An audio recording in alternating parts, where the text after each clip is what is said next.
Yeah, so thanks so much, Ashley, for joining us today from North Carolina Museum of Natural Sciences. And so it's 7 p.m. for Ashley at the moment. So yeah, thank you so much for giving us your time. And yeah, you're one of the project coordinators of Movebank and MoveApps. And today you'll be talking about Movebank and MoveApps. So yeah, really excited to see this and how it might be applied in an Australian context. And yeah, take it away, Ashley. Thanks. All right, perfect. Thank you so much for the introduction, and it truly is a pleasure to be here this evening talking to you all.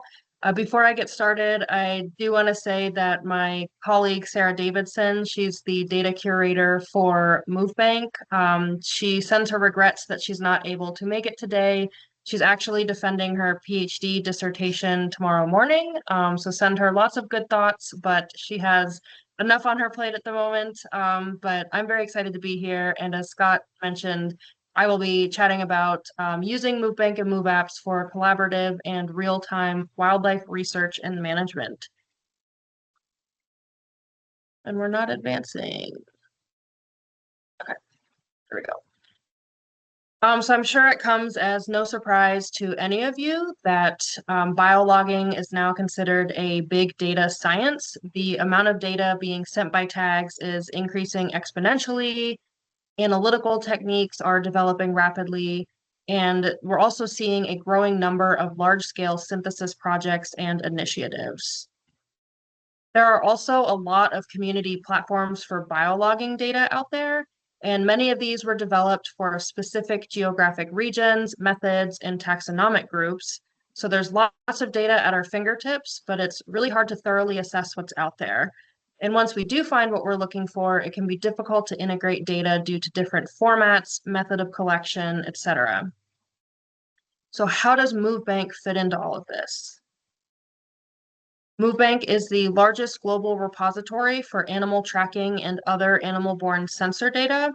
It was developed in 2007 and is hosted by the Max Planck Institute of Animal Behavior. It's free to use and open to all taxa, and it's a tool for working with data throughout its life cycle, from initial collection to management and analysis, and ultimately to permanent archival and reuse. And most importantly, data owners retain full ownership of their data should they choose to store it on Movebank. So nearly 5,000 researchers are using Movebank to manage their data. And as of September of this year, the database hosts more than 9 billion locations. And this doesn't even include the other non-location based sensor data. In over 1,600 of over 1,600 species, or nearly 1,600 species, in more than 9,000 studies. And this animation is depicting more than 22,000 tags that send near live data to Movebank every day. So Movebank has remained free to use thanks to the Max Planck Institute of Animal Behavior and the University of Constance, which is the official host of the Movebank data repository. And over the years, we've also received help from various government and private grants. So how does the Movebank data model promote data integration and collaboration? So this slide will serve as an overview of what the Movebank ecosystem offers. So once you have placed your tags on your animals and you are starting to collect your data, those data can either be live fed into Movebank or manually uploaded to your Movebank study. And once the data are in the database, data can be manually transformed and downloaded. You can discover data and initiate collaborations, and you can archive data in our data repository. Additionally, Movebank also has an API, which allows our users to use the Animal Tracker mobile app. I'll touch on more on that in a minute. R, notably the Move and Move to R packages, and you can also pull data from Movebank and send it to our end user applications. So the API also allowed us to integrate ENV data, the environmental annotation service. Output from MData can be sent to MoveApps or included in MoveApps analytical workflows. And MoveApps workflows can also be permanently archived in our data repository as well. And MoveApps output can also be sent to end user applications using the MoveApps API. So as far as the Movebank data model goes, Movebank supports the import of tracking data collected by nearly any method, as well as measurements from other sensors. And these data can either be imported via a live feed. We currently support feeds from more than 30 tag manufacturing companies, or can be manually imported using our importer interface. So the box on the left here is highlighting the various types of location-based data you can find in Movebank, the most common of which are, of course, GPS and probably Argos data. A lesser known fact is you can actually store bird ring information in Movebank as well. And we provide documentation in our user manual about how to upload all of these types of data. And then the box on the right highlights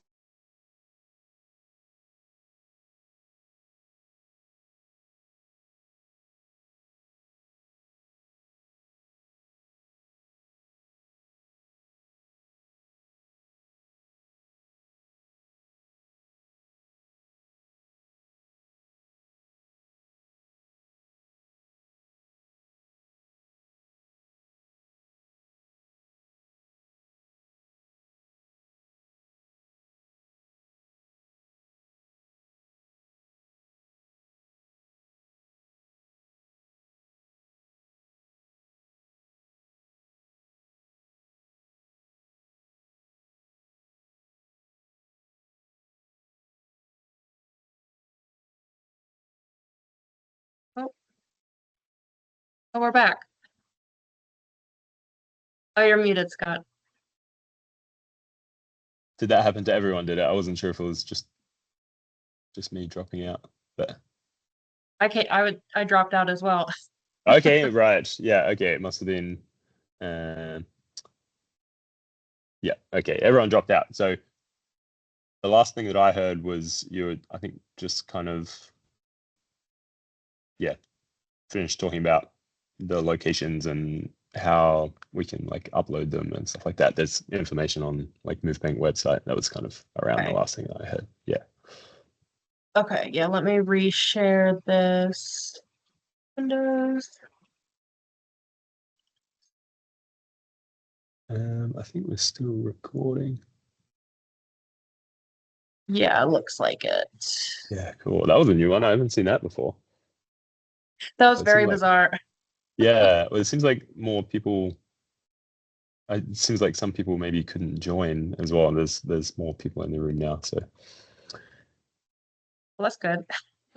good old All right, well, I technology. will Great. pick up where I left off.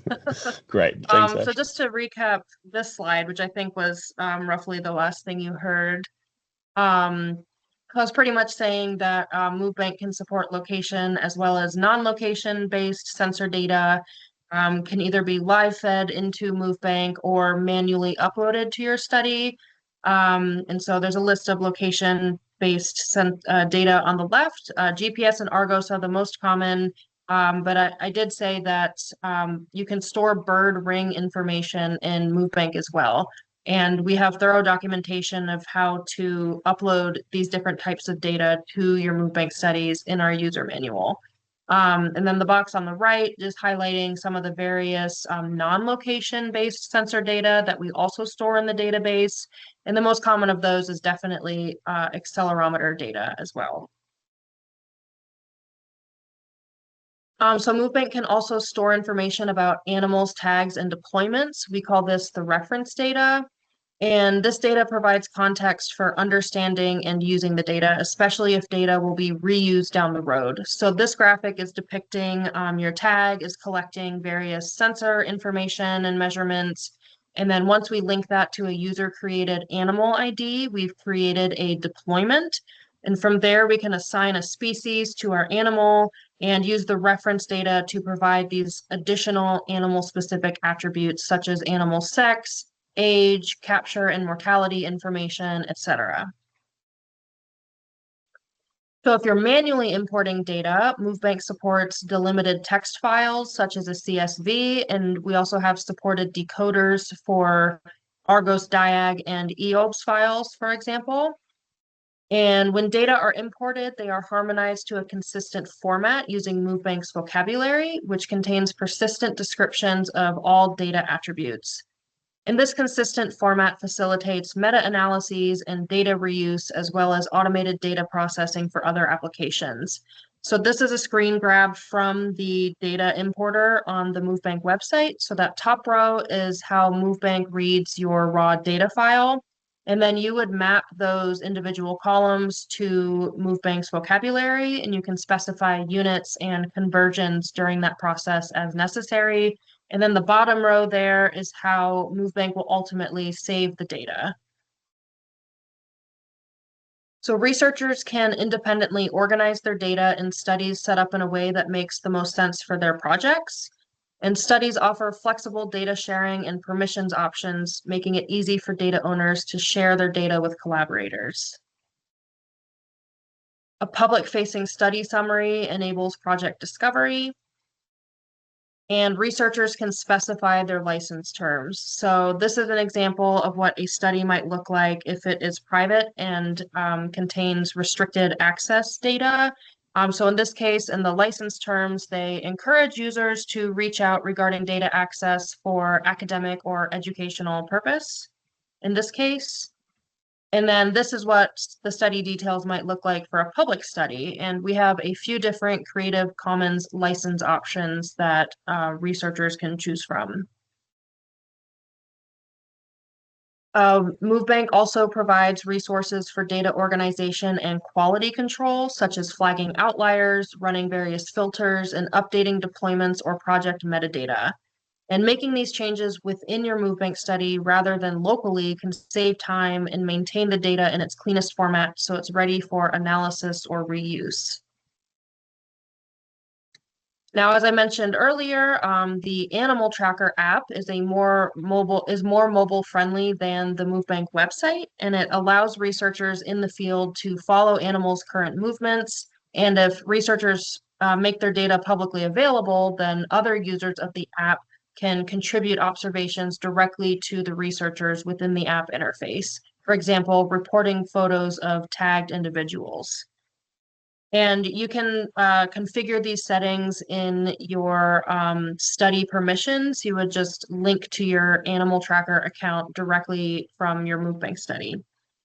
And this app is available in the Apple App Store as well as the Google Play Store. Of course, there's the ENV-Data system, which stands for Environmental Data Automated Track Annotation System. And this system allows you to link animal movement data to global environmental data sets. And you can access this interface directly within the MoveBank website. And of course, there's our data repository, which is our formal archiving service. So data sets or public MoveApps workflows that are underlying written works and reports are reviewed, published, and receive a DOI. And many journals nowadays require data publication, and the resulting citation can be used in your current and future manuscripts. So now I want to take some time to highlight some data integration efforts and large-scale collaborations that use MoveBank. Many of our partners use MoveBank to host curated study collections that serve as archives and public outreach platforms. The Alaska Science Center hosts their own government archive and mints their own DOIs, but they also store their data in MoveBank to increase exposure and allow users to access data in a harmonized format. Another example is the French National Bird Ringing Scheme. Since 2016, the CRBPO has archived all of their permitted data in MoveBank, allowing them to avoid the substantial cost of building their own database. And through this agreement, they have access to online tools, including live feeds and technical support offered through MoveBank. And they are also translating the MoveBank documentation to French and providing training and outreach in French to better support their researchers. So another way our partners use Movebank is to build migration atlases. And in these instances, Movebank serves as a data discovery tool and platform through which researchers can contribute tracking data for these initiatives. So this example is the National Audubon Society's Bird Migration Explorer. The Audubon's Migratory Bird Initiative team accessed tracking data for more than 100 species of migratory birds using Movebank to create the various maps, visualizations, and conservation assessments the Explorer offers. And the goal is to identify conservation priorities, landscape threats, and policy solutions while also serving as a public outreach tool. Another example of this is the European Union of Bird Ringing's Eurasian African Bird Migration Atlas. And this is the first component of the Convention on Migratory Species Global Animal Migration Atlas. So most of the tracking data being contributed to this atlas are stored in Movebank and are transferred using a custom API. And this mapping tool is unique because migration patterns from band recoveries are overlaid with transmitter data, providing the most complete information available about individual migrating birds. Lastly, Movebank serves as a useful tool for those running large-scale collaborations by improving data discovery and management, streamlining participation, and automating data processing for software applications. And one ongoing collaboration is Global Waiter, a project of the International Waiter Study Group. And the goals of this project are to maintain a register of ongoing and past waiter and shorebird tracking projects, encourage best practices for long-term data storage, and facilitate collaboration and data sharing. So the last example I want to highlight is the Move to GBIF project, the goal of which was to develop an open source workflow to convert Movebank data to the Darwin Core standard for biodiversity data, and then publish data to the Global Biodiversity and Ocean Biogeographic Information Systems, making data accessible to those communities.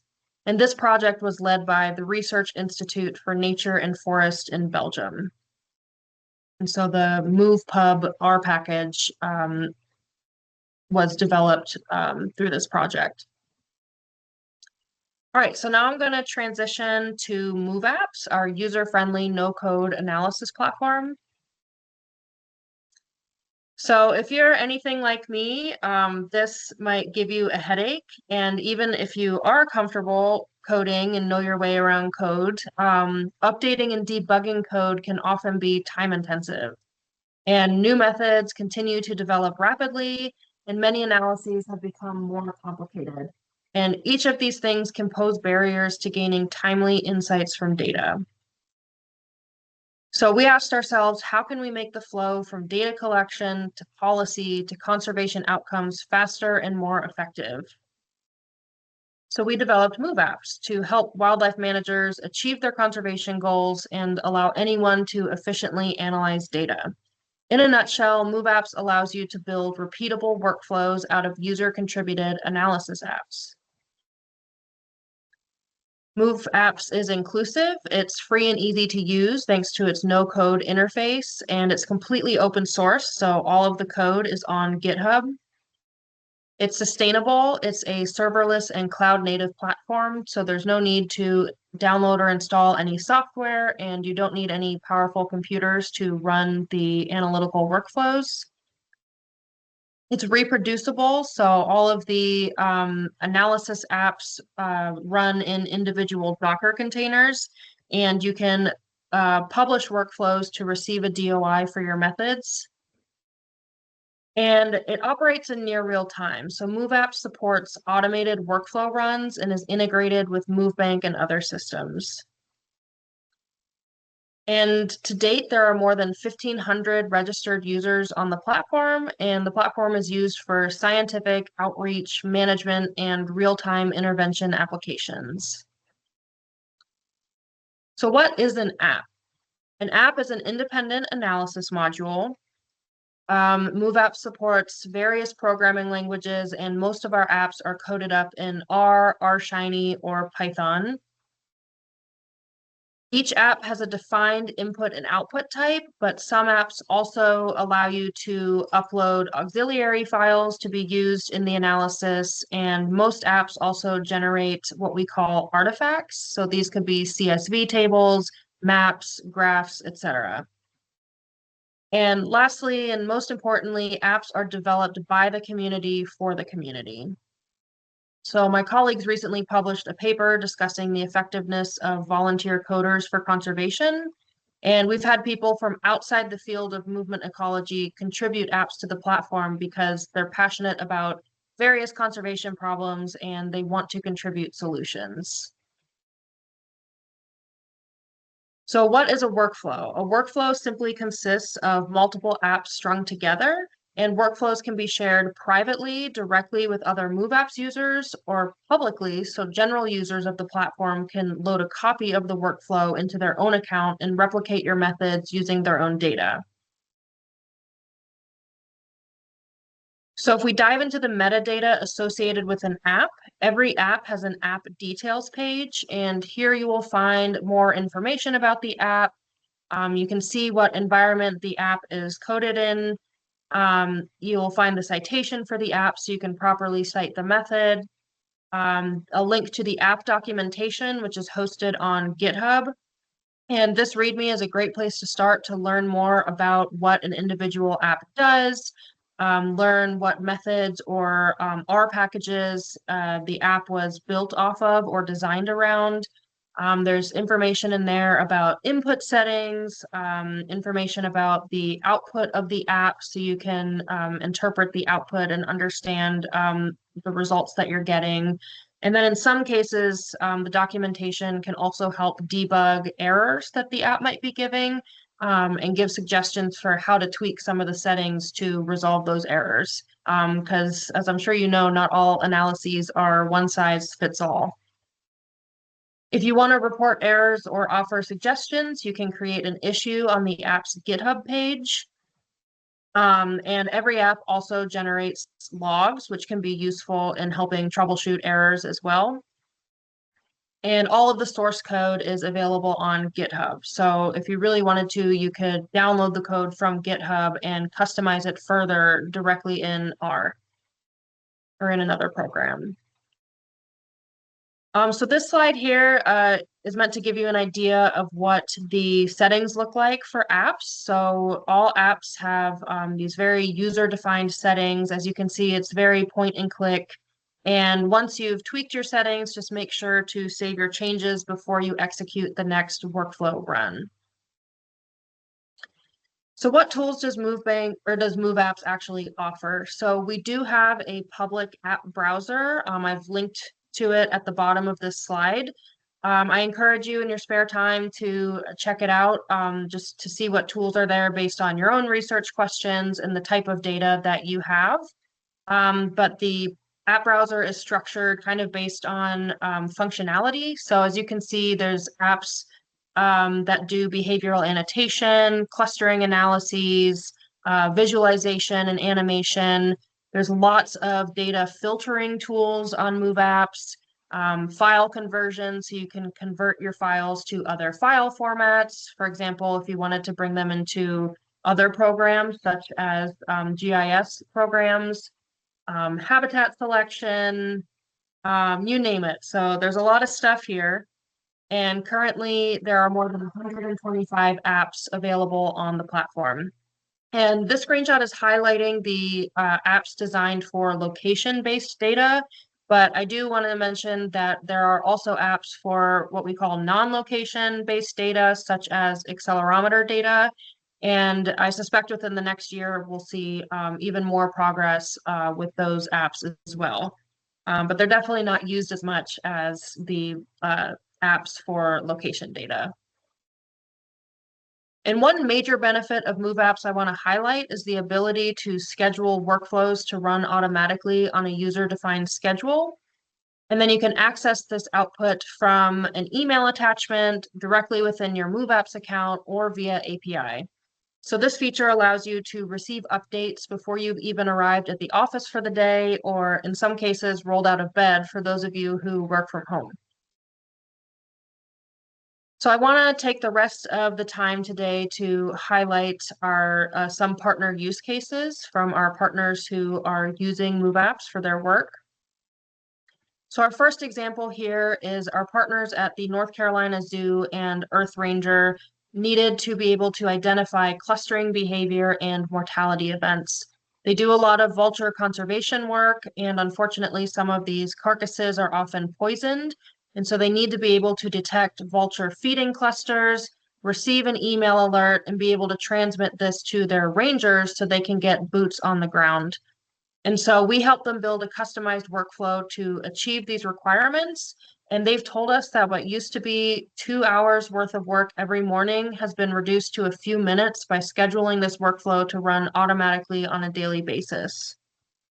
And I will mention that their data are live feeding into their Movebank study, and then they are pulling that into MoveApps automatically to run this workflow automatically. We also have an ongoing project funded by the NASA Ecological Forecasting Program, where we're partnering with NGOs and government agencies in the Yukon to Yellowstone migration corridor. And you can see a bunch, our founding partners are listed on this slide. So 2 goals of this project are to identify analysis needs in the region and develop open and shared tools to meet our partners' needs. And we are continuing to build capacity through regional partnership and a shared data infrastructure. So one request that has come out of this project is the need to assess the impacts of roads and linear infrastructure. So we worked with our partners to develop a couple of analysis tools that identify road crossing events and assess animal behavior near roads. And these results are being used to influence where to place wildlife crossing infrastructure, as well as plan the route of new roads. Some other partners needed to more efficiently identify the timing and location of when caribou, elk, and moose were giving birth to their young to understand changes over time and when to plan airtime to monitor their herds. And so we developed tools to help them do this. So in this workflow, we are accessing the data from Movebank. We filter for females during the calving period. And the parturition cluster analysis app produces output that allows the biologist to visualize change in movement speeds, locations of likely parturition events, and displacement over time. And one major request from our partners was to develop a way to create flexible and dynamic custom animations. So we developed a tool suite called EcoData with funding from Python and MathWorks. These tools are not integrated within MoveApps. They are actually standalone software. It's free to use, and instructions for installing the software and using EcoData are available on the Movebank website under Tools. But these tools allow our partners to explore movements with dynamic environmental context, and the layers used in this animation could be anything you want. So it could be roads, water features, NDVI, protected areas. I've even made animations using current and proposed wind turbine sites overlaid with avian migration routes. Our partners are also using these animation outputs to communicate with stakeholders during stakeholder meetings. And some of the modules in this tool suite can help with processing large geospatial layers as well. So this animation was created using Golden Eagle data provided by the Teton Raptor Center, and the snow cover data was accessed through DayMet, and the ocean and lake data are from Natural Earth. So I wanted to close by providing some tips for successful project outcomes, especially as you consider using Movebank and MoveApps moving forward. So the first of which is to be sure to define your data needs carefully, since methods and data quality can vary across studies. Take advantage of the resources Movebank provides for data organization and quality control.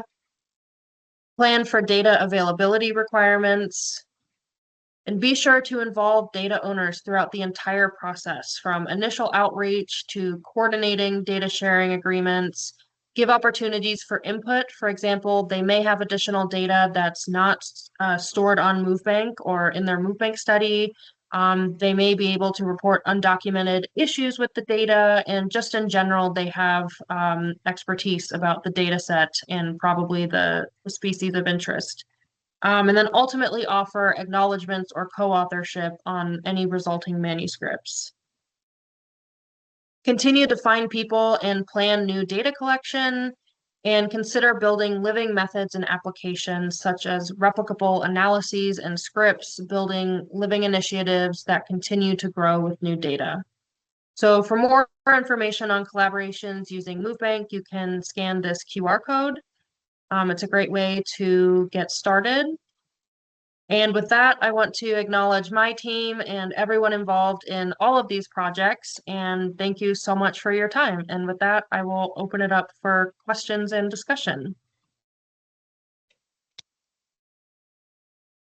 Thanks, Ashley. Amazing.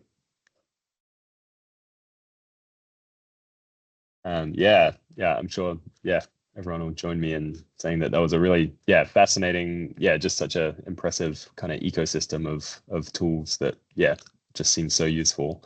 So let's open it up to questions. Does anyone have any they want to kick off with? Hold up the chat too, so if you'd prefer to put questions in the chat, you're welcome to. Yeah.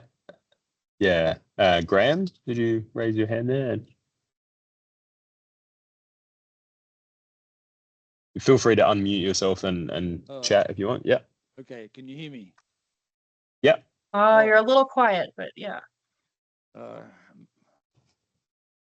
the microphone a bit closer to my mouth. Anyway, I'm just wondering how this program might feed into attempts to simulate movements, create computer simulations. Yeah, I assume these are running locally or in another piece of software, but as long as you could use your own data from Movebank, if you had data stored in a Movebank study or public studies, you could reach out to data owners. And not all licenses, most licenses don't require you to reach out, but we have lots of guidelines and ethics for data reuse and data sharing posted to our website as well. But you could find public studies and pull data from Movebank that way. And you could probably, I don't know the specifics, but you could probably use our REST API to access the data from Movebank to pull into these simulations and models as well. Well, just to clarify, I've got movement data for birds, as it turns out, moving from one plant to another, at which they probe flowers for nectar. And besides analyzing the data in terms of patterns, I'm interested in creating simulations of the movements in order to explore the consequences of alternate rules of movement. Yeah, that sounds like a great project. We don't have kind of analyses and simulations like that available on MoveApps yet. We are just starting to kind of get more complicated with our analyses. We're interested in adding things like survival analyses to MoveApps. We do have some habitat selection, like step selection and RSF models available on MoveApps. But yeah, so far nothing in terms of simulations and those types of patterns of behavior. But if you have snippets of code that you run or expertise in that area, we do have a documentation for how to contribute apps to MoveApps if that's something that you think others could benefit from and the platform could benefit from. In my case, I have a collaborator who's a computer whiz who works with Maple mostly, and I'm hoping that he can help. Awesome. Thanks, Graham. Andy? Following on a bit from Graham's question, is there currently or is there an intended limit to the spatial scale at which Movebank's going to operate? So, for example, if you had movement of ants on the scale of a few centimetres to over a small number of metres, or pushing it down even to finer scale movements of insects, arthropods in soil, or even microbes. So is there an intention to have a limit to how small a distance organisms move over in Movebank? Yeah, that's a good question. So as far as the data structure goes, the type of data that you can store in Movebank, it does depend on three things, and that's you have to have a timestamp, so a date and a timestamp, and those can go down to the millisecond, since a lot of data are sent on fine scales like that. You need the individual animal ID or organism ID. So you need to know like which unique individual those data pertain to. And then you need, since it's location based, a lat long, so location coordinates, so you know where that animal was in space and time. So as far as it relates to your question, I think the smallest we've gotten, we do have insect data on Movebank, various beetles and moths. But as far as getting smaller than that, I think for the most part, we're still waiting for technology to catch up. Correct me if I'm wrong, but I don't think we have any of those much tinier organisms data for them available on Movebank yet, because I don't think we can feasibly tag them just yet. But other than that, like if your tags are collecting all of those kind of minimum requirements that I just mentioned, then we're really only, in terms of viewing the data on the tracking data map on Movebank, we're really only restricted by the resolution of our base maps directly within Movebank. But everything in the raw data file would still be there in the study. So all that fine scale data could still be stored in the study. It's just a matter of how you're able to view those on the map, since I'm sure most of these maps aren't going quite fine scale that they would need to be. For if we're talking like centimeters and under like 5 meters. Yeah. No, look, thanks very much. That's very interesting. Just a follow-up question on a different point, though. Slightly political, but I mean, are any of the funding cuts to US science impacting on the program and the ability to store data long-term or collaborations? That's a great question and certainly very relevant. Fortunately for our team and the functioning of Movebank and the entire Movebank ecosystem, we have not been affected by that. As I mentioned earlier, we are primarily supported by the Max Planck Institute and essentially the government of Germany. So that's not obviously related to the US funding cuts and shutdowns and everything. But sadly, and our NASA grant has not been affected either. So all the Y2Y work that we're doing, that money was kind of already allocated. And so we haven't seen any effects there. But kind of the trickle down effect, we are seeing it. A lot of our federal partners are, being furloughed for the time being and not even allowed to respond to emails. So that certainly puts a lot of research on delay. And yeah, so I think fortunately we're about to open things back up. So hopefully we'll see folks starting to come back to work and things will return to normal, as normal as possible. Good luck. Thanks. I think See a Graham, you're couple next in hands. line. Yeah.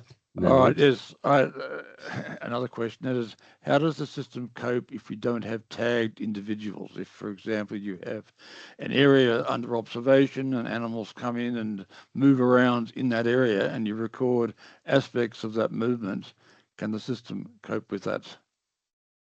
Yeah, we Movebank can ingest. Well, I already mentioned the bird ring information because you know the individual bird and you have a band ID and timestamp and location information. Presumably, you know where you banded that animal and potentially where that animal was resighted. But you can also enter data based on natural markings. So either researcher made natural markings on study species, or a lot of species have unique just patterns on their coats and stuff. So as long as you can ID an animal to an individual and differentiate it from other conspecific individuals, then Movebank can, you can store that data in Movebank. And we have some guidance for how to organize and import those types of data in our user manual. Well, I suppose in my case, say a bird comes into my field of view, and I'll call that bird A, and I can follow bird A for minutes, maybe even longer, recording various aspects of its movement. So can I just enter that as bird A and include the data that way? Okay. Yeah, I see what you're saying. In this specific case, no, because once that bird flies away, if it comes back into your field of view, or if you lose track of it, you don't know if that bird is that same individual that you observed, you know, the bird that you called bird A before. So those types of situations mostly work if you're able to read the alphanumeric codes on the bands, or if the birds have color bands, so you can, you know, figure out which unique individual they are in the field. Luke? Yeah, hi, Ashley. Thanks for that. That was great. I just had a question about the eco data side of things and the covariates in there, and the diagram you showed earlier with the workflow. Like, I'm just curious about what covariates are on there, and if I can access them independently of Movebank or through Movebank for analyses outside of Movebank and MoveApps. Yeah, so if you go to the Movebank website, and it's like up under tools in our top navigation menu, you'll find eco data is listed. And then that whole page describes what eco data is and how it works, links you to our user documentation, which really steps you through all of the modules in the tool suite. And we also link to the installer. So it's entirely independent from Movebank and MoveApps, and you actually install the software and can run it locally on your computer. And then as far as the covariates, you can kind of create whatever kind of animation you want. So if you just want tracking data overlaid on elevation data, like topography, then you could just do that. You don't even need to have dynamic environmental covariates in there. I believe the only required things are you have to have tracking data. It's very tracking data based if you're going to make the final animation. And then the tracking data, I forget, it's in the documentation, but there's only a couple required aspects to creating the animation, and then a lot of the other things are optional. So you can like add labels to describe points and point out like geographic features in the animation, or label events that are happening during the animation. Like I said, the environmental data is completely optional. You can upload environmental covariates, shape files, etc., or not. There's built-in elevation data that you can choose to overlay on your animation or just turn that off. And then there's lots of customization settings as well, as far as the color and size of your dots and symbols and how long the trails are, stuff like that. So, and then if you were to process your just like large geospatial data, you would use just one or two of the modules. So the software is actually split into a package we call EcoData Prepare, and then EcoData Animate, which the Animator app is only for producing the individual animation frames. And then you actually move back to EcoData Prepare to stitch all of those frames together into the animation.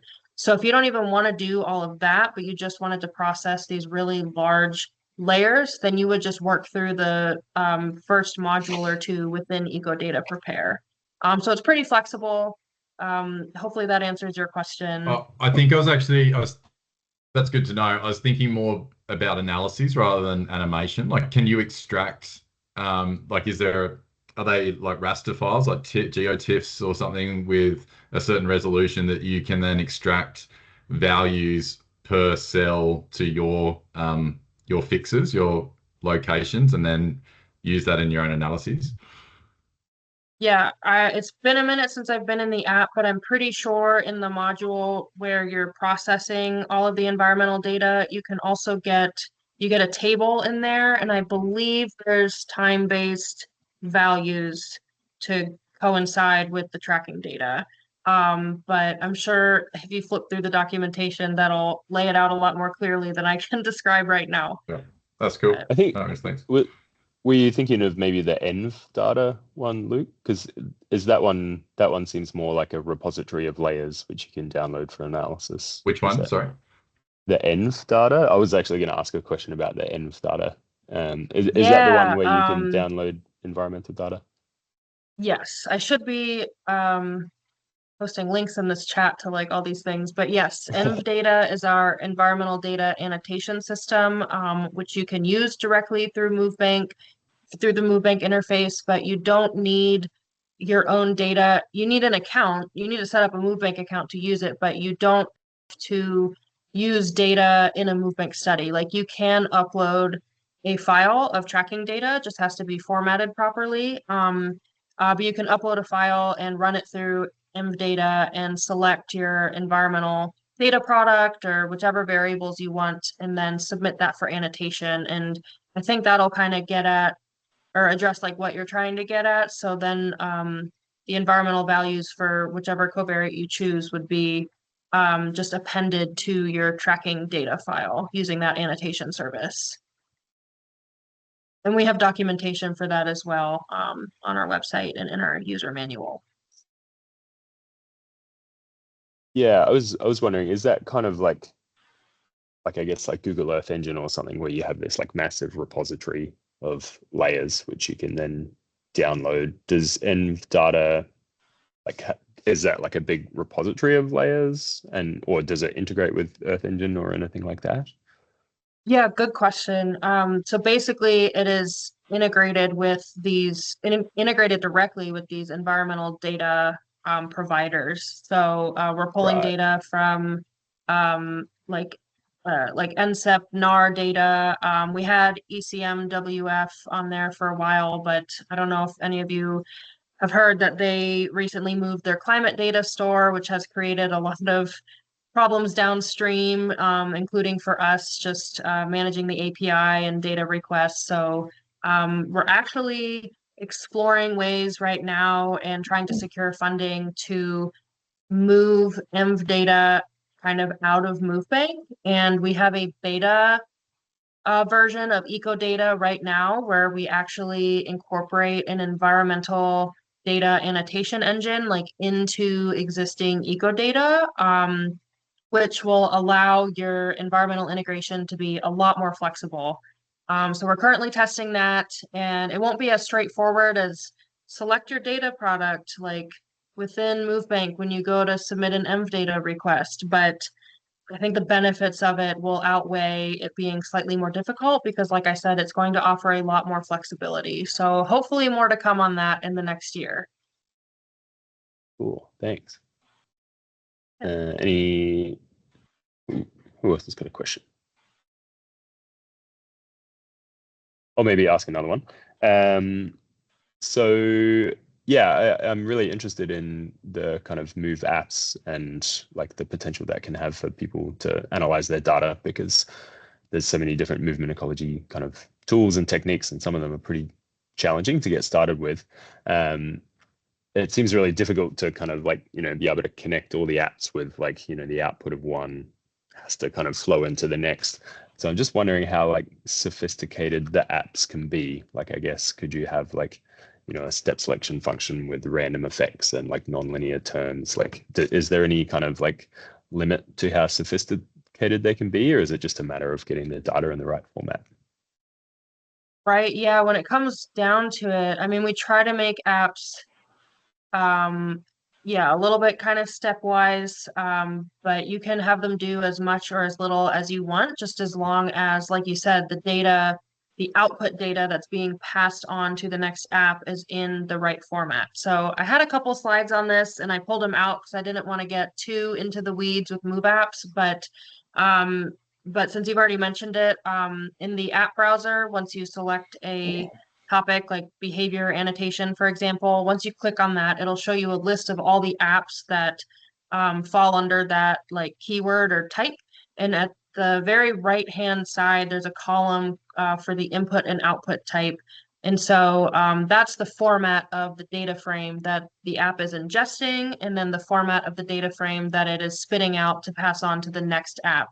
And so that's really the most critical part. And then you just think about, okay, well, within this app, within this one Docker container, like what kind of output do I want to generate for the user? So like kind of what's the results of that analysis. So you could create an artifact of that for this one app, and then just make sure your data frame is ready to be passed on to the next app.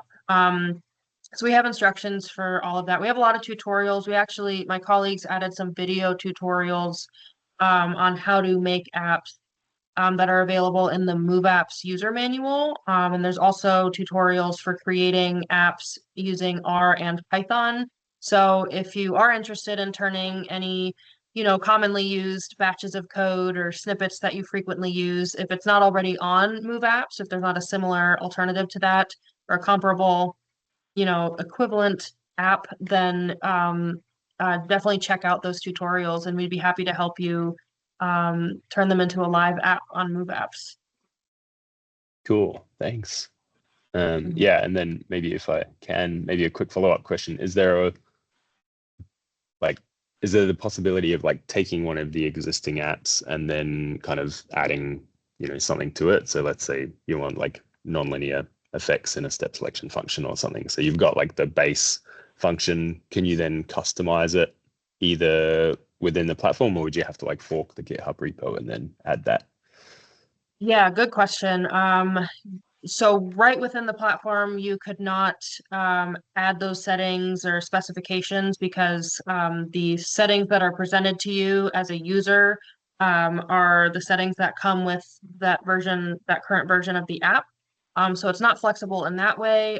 Two options would be, like I mentioned before, you could download the code for that app from its GitHub repository and just run something locally, so you could tweak it and customize it a bit more. Another option is, if this is kind of a generic or beneficial setting that you think would be for the greater good and should probably exist in said app, then you can actually reach out to the app developer, and under the app details page, we list the name of who developed the app, and now we also show their email, so it's easy to get in touch with them. And so you could reach out and just say, hey, like, I'd be interested in seeing this app with this particular setting. Like, would you be open to that? I could provide some code for it or help you with it or whatever. And then basically they would, build a new version and update it, make sure it all runs locally and passes all the tests, and then push that new version so it's live on MoveApps. So yeah, kind of a couple different ways to go about it. Mm-hmm. Cool, thanks. Yeah. Can I ask a follow-up to that, please? Mm-hmm. Are you guys, I imagine over time what's going to happen is there'll be loads of apps like that will be developed and they'll be placed on there, but I'm already looking at in one area where in the habitat selection, and there's there's step selection analysis, step selection function. Like, how is that going to be controlled for moving forward, where lots of people might be developing really similar things and there could be redundancy across the apps? Are these being, I guess, screened by you guys at Movebank, etc., to make sure there isn't that redundancy? Because I can imagine as a user that might enter, they go, oh, I see all these similar things, I don't know which to use, but maybe any one of them are appropriate, or maybe they're not all appropriate for someone's question. Mm-hmm. Yeah, good question. So far, I don't think we've received, such an influx of developers creating apps and coming to us and wanting to put them on the platform, that's really been a concern. So there hasn't been too much overlap. I would say that the only screening and testing that we kind of do is like when a developer kind of gets to the last step and pushes that app to us. Like, we do, well, not me, but my colleagues are reviewing those and making sure that everything checks out and that the code looks good, formatted and standardized in a way that it should be, and that it's passing like all the smoke tests and stuff. But so far we haven't had to like cold turkey, like turn anyone's apps away, because we just haven't really had that kind of overlap. But that is an interesting point that you bring up. And so I think to handle that, we do have a forum for MoveApps. It's linked from the MoveApps website. And so this is like the perfect topic of discussion. Like start a thread on the forum, which a lot of app developers are on this forum, as well as just other users of MoveApps. And that would actually be a really good question to pose to the community and kind of see what like the different perspectives and like what people kind of think about that. Because one option would be you just go to the developer of an existing app and offer to collaborate or update an app in such a way, or even just talk with them to be like, okay, well, what I'm going to make is going to be different in XYZ ways. And then just making sure that's clearly communicated in either the app name or more importantly, like within the app documentation. So that way users know like which app does what and which one might be most appropriate to use for their analysis. Yeah. Yeah, cool. Have we got maybe one final question for Ashley?